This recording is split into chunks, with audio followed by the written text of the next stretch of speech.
नमस्कार। UPSSSC PAT 2025 में 99 percentile, ये सुनने में जितना मुश्किल लगता है, सही स्ट्रैटेजी से उतना ही मुमकिन है। अगले कुछ मिनट आपकी तैयारी का पूरा नजरिया बदल सकते हैं। तो चलिए बिना देर किए सीधे मुद्दे पर आते हैं।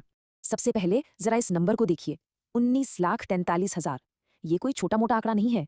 इतने लोग, इतने सारे उम्मीदवार पिछली बार पेट एग्जाम में बैठे थे। मतलब कंपटीशन कितना तगड़ा है, इसका अंदाजा आप यहीं से लगा सकते हैं। तो फिर सवाल ये उठता है कि लाखों की इस भीड़ में सबसे आगे कैसे निकला जाए, कैसे वो टॉप स्कोर हासिल किया जाए जो आपको दूसरों से अलग कर दे। बस इसी कैसे का जवाब हम आज ढूंढने वाले हैं। तो देखिए, हमने इस पूरी स्ट्रैटेजी को 5 आसान हिस्सों में बांटा है। सबसे पहले समझेंगे कि पीट की असली चुनौती क्या है, फिर एग्जाम पैटर्न को डिकोड करेंगे, इसके बाद आएगा 99 परसेंटाइल वाला ब्लूप्रिंट, फिर तैयारी के लिए कौन सी किताबें चाहिए, और आखिर में वो जरूरी टिप्स जो आपको फाइनल लैप में जीत दिलाएंगे। अच्छा, किसी भी स्ट्रैटेजी में कूदने से पहले ये समझना बहुत ज़रूरी है कि आखिर ये पीईटी एग्जाम है क्या और क्यों इसमें एक ज़बरदस्त स्कोर लाना आपके लिए सब कुछ है। तो देखिए, पेट का सीधा सा मतलब है प्रिलिमिनरी एलिजिबिलिटी टेस्ट। ये उत्तर प्रदेश में लेखपाल, वीडियो और फॉरेस्ट गार्ड जैसी ग्रुप बी और सी की नौकरियों के लिए समझ लीजिए एक एंट्री गेट है। ये एक स्क्रीनिंग एग्जाम है। आपका स्कोर सिर्फ 1 साल के लिए वैलिड रहता है और यही स्कोर तय करता है कि आप मेन एग्जाम्स के लिए क्वालिफाई करते हैं या नहीं। चलिए अब बात करते हैं खेल के नियमों की। देखिए, कोई भी एग्जाम क्रैक करना है तो सबसे पहले उसका पैटर्न और मार्किंग स्कीम समझना ही पड़ेगा। ये तो बेसिक रूल है। अब जरा इस टेबल पर बहुत ध्यान से नजर डालिए, यहाँ एक बहुत बड़ा सीक्रेट छुपा है। देखिए, करंट अफेयर्स और जनरल अवेयरनेस से 20 नंबर और हिंदी पैसेज, ग्राफ और टेबल एनालिसिस से पूरे 30 नंबर, मतलब 100 में से 50 नंबर, आधा पेपर सिर्फ इन्हीं सेक्शन से आ रहा है। तो अब आप खुद ही सोचिए, सबसे ज्यादा जोर कहाँ लगाना है। और हाँ, एक और बहुत जरूरी नियम है, नेगेटिव मार्किंग। सही जवाब पर मिलेगा +1, लेकिन अगर जवाब गलत हुआ तो 0.25 मार्क्स कट जाएंगे। सीधी भाषा में कहें तो आपके हर 4 गलत जवाब एक सही जवाब को ले डूबेंगे। तो तुक्का लगाने वाला गेम यहाँ बिल्कुल नहीं चलेगा। ओके, तो अब आते हैं इस सेशन के सबसे जरूरी हिस्से पर, वो ब्लूप्रिंट, वो सीक्रेट सॉस जिसने एक टॉपर विजय अग्रारी को 99.12 परसेंटाइल दिलाया। ये कोई थ्योरी नहीं है, ये एक आजमाई हुई स्ट्रैटेजी है। चलिए इसे समझते हैं। और देखिए, विजय खुद कहते हैं कि अगर आप 0 पर भी हैं तब भी आप बहुत अच्छा स्कोर कर सकते हो। ये बात कितना कॉन्फिडेंस देती है ना, कि अगर इरादा पक्का हो और रास्ता सही हो तो कोई भी टॉपर पहुंच सकता है। तो स्ट्रैटेजी का पहला और सबसे जरूरी नियम क्या है? ये है 45 डे कांस्टेंट स्ट्रैटेजी। अगले 45 दिनों तक हर रोज बिना किसी बहाने के 2 घंटे निकालने ही निकालने हैं।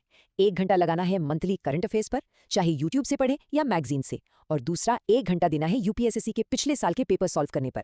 बस ये 2 घंटे आपकी तैयारी की मजबूत नींव रखेंगे। अब आता है दूसरा हिस्सा, 4 डे सब्जेक्ट रूल। इसका फंडा बहुत सिंपल है। एक बार में सिर्फ एक सब्जेक्ट पर अटैक करना है। जैसे पहले 4 दिन सिर्फ इंडियन हिस्ट्री पढ़नी है और कुछ नहीं। अगले 4 दिन सिर्फ इंडियन नेशनल मूवमेंट। ऐसे ही आगे बढ़ते जाना है। इससे क्या होता है, आपका फोकस नहीं भटकता और सब्जेक्ट की गहरी समझ बनती है। ठीक है, तो स्ट्रैटेजी तो मिल गई, पर एक अच्छी स्ट्रैटेजी भी सही हथियारों के बिना अधूरी है। और इस जंग में आपके हथियार हैं सही किताबें। तो चलिए देखते हैं आपके टूलकिट में कौन कौन सी किताबें होनी ही चाहिए। ये रही आपकी फाइनल बुक लिस्ट। चाहे तो इसका एक स्क्रीनशॉट ले लीजिए। देखिए, कंप्लीट गाइड के लिए अरिहंत या ल्यूसेंट की सामान्य ज्ञान, जनरल हिंदी के लिए आदित्य पब्लिकेशन और प्रैक्टिस के लिए घटना चक्र या यूथ पब्लिकेशन के प्रीवियस या पेपर्स, ये बेस्ट हैं। याद रखिए, सही किताबों का चुनाव मतलब आधी लड़ाई जीत लेना। तो अब आपके पास स्ट्रैटेजी भी है और किताबें भी। अब बात करते हैं उन 5 आखिरी और सबसे जरूरी टिप्स की, जो आपकी सारी मेहनत को फाइनल रिजल्ट में बदल देंगे। ये वो 5 आदतें हैं जो एक टॉपर को आम एस्पिरेंट से अलग बनाती हैं। पहला, सिलेबस को रटना नहीं, समझना। दूसरा, फटाफट रिवीजन के लिए शॉर्ट नोट्स बनाना। तीसरा, पिछले सालों के पेपर को सॉल्व करना, ये तो मस्ट है। चौथा, रेगुलर मॉक टेस्ट देना। और पांचवा, हर हफ्ते रिवीजन करना। इन पांचों को बस अपनी आदत बना लीजिए। और मॉक टेस्ट की बात करें तो ये इमेज परफेक्टली दिखाती है कि एक अच्छी मॉक टेस्ट सीरीज कैसी दिखती है। देखिए, कैसे एक एक टॉपिक को सिस्टमैटिक तरीके से कवर किया गया है। मॉक टेस्ट सिर्फ स्पीड बढ़ाने के लिए नहीं होते, बल्कि ये आपको टाइम मैनेज करना और अपनी गलतियों को पहचानना भी सिखाते हैं। और अब बात एग्जाम हॉल की, उन 120 मिनट को कैसे मैनेज करना है। ये रहा एक स्मार्ट प्लान। जो जीके और लैंग्वेज जैसे थियरी वाले सेक्शंस हैं, उन्हें करीब 24-24 मिनट में निपटा दीजिए।